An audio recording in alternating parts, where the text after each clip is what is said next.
Hey, what is up, guys? Thank you for clicking again. Today I'm gonna be doing a full body workout. So I'm gonna do both like some upper stuff and some leg stuff, like jumping squats and dumbbell lunges. I have the dumbbells on the side over here. I'm working out in the garage today. So just goes to show you, you can work out anywhere. The park, you don't necessarily need a gym to start working out. You can do it anywhere. So all my workouts always start off with a warm-up.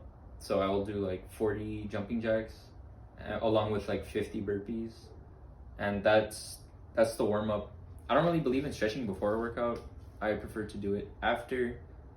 It's better to warm up and start sweating. So I firmly believe that you have to be sweating before you start your workouts.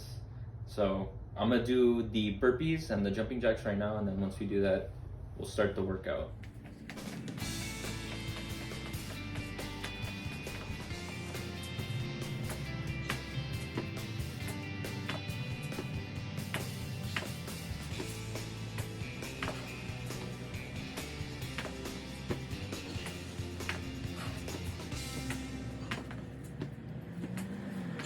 So the first workout is gonna be diamond push-ups. That's what we're gonna start off with.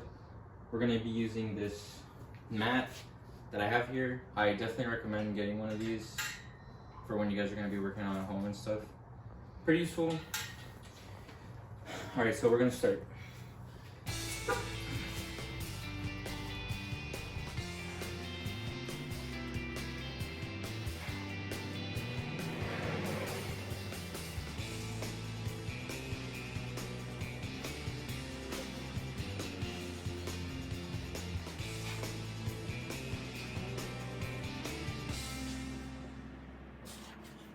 Okay, so I forgot to mention this earlier, but if you guys are trying to build muscle, like definitely when you do your reps, be as slow and controlled as possible. So for example, let's say I'm doing a push-up and my chest is like literally an inch away from the ground. I'll stay there for count in your head 2 seconds, so 1, 2, and then you go back up nice and slow, and then you just repeat that. For the optimal rep range is 6 to 12 reps, but if you're able to do 15 or even 20 nice and slow, then by all means go ahead, do 15 to 20. And your reps, so another thing that I also recommend is time your reps. Your reps should be minimum 40 to 60 seconds. That's how long it should take you to do your whole set. That's like a good goal to reach. That way you guys make sure that you're going nice and slow during your set. So that's something I recommend. And another important thing is that so the whole reason behind going nice and slow is time under tension, I guess. So let's say you're curling a barbell or a dumbbell. So where do you feel it the most? Obviously not when you're right up here, but as you're bringing it up, you feel like your muscle really flexing in that motion. So when you're slowly coming up, it's gonna be a lot harder. So same thing with pretty much any workout, whether it comes to pull-ups, push-ups, dumbbells, whether you're lifting weights. And another thing is try to keep track of your progress. So let's say right now I can only do 20 push-ups, right, for example, and then a month from now I'm able to do 30 push-ups, and then 3 months from now, the number increases, or I can add weight to it as a way to show that, hey, I am getting stronger. So that's another thing that you guys have to keep in mind, is to really keep track of your progress. And when you guys feel like a workout gets too easy, find a harder version of it, or if you're lifting weights, add more weight. And that's called what's the word for it? Progressive overload. So you guys want to be going harder than last time pretty much every single time. You want to be increasing the weights, the reps, or finding a harder variant of that workout. So for example, let's say you can't do burpees, right? They're really hard. So you do a basic burpee without the jump, for example, and then you get better at it. So 2 months from now or 3 months, however long it takes you, you're able to do a burpee with the push-up and the jump. So that's an example of you progressing in that workout, or that's a sign of you becoming stronger. Another thing I also forgot to mention is you guys don't really want to do too much isolation workouts. So for example, let's say you're doing like a curl for just your bicep. That's great and all, like isolation exercises have their place in workouts, but I would only suggest isolation workouts for when you have a particular like lagging muscle group. So let's say like your calves, for example, are like really weak in comparison to like the rest of your legs, then maybe you should isolate that more. But typically compound workouts are better than isolation workouts, because compound movements are going to be targeting multiple muscle groups, not just one. And when you want like a well-rounded physique, or you don't really want certain muscle groups like completely overshadowing other ones, some great examples of compound stuff are like push-ups, pull-ups, burpees is probably one of the best ones because it literally targets like everything in the body. So those are great examples. Compound workouts are superior to isolation workouts in my opinion, because you're going to be targeting everything, not just one or maybe two groups. It's better to target everything and try to hit everything all at once, or hitting multiple things in one exercise.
So if you guys are trying to work your way up to a pistol squat, which is basically when you do a squat with one leg, there's a couple ways you can do it.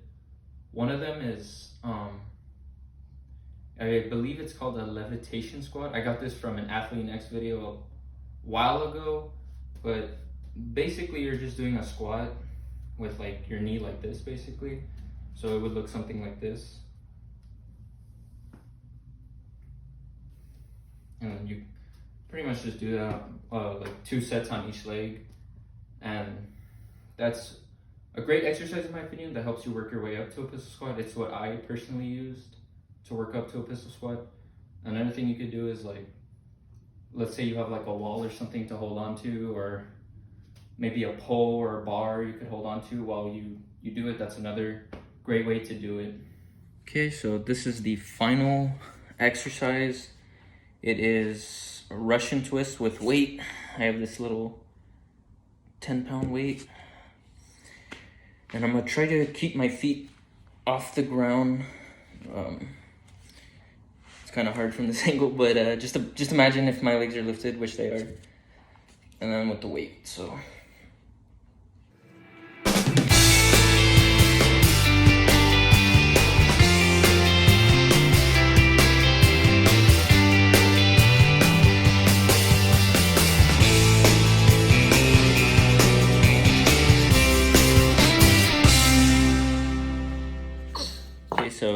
think the 10-pound weight was a little easy. The last time I did it with 10 pounds, it felt kind of heavy. So we whipped out it doesn't say, but these are 25, I think. Yeah, these are 25 pounds. So we'll go ahead and try it with this. Or no, I found it right here, it's 20.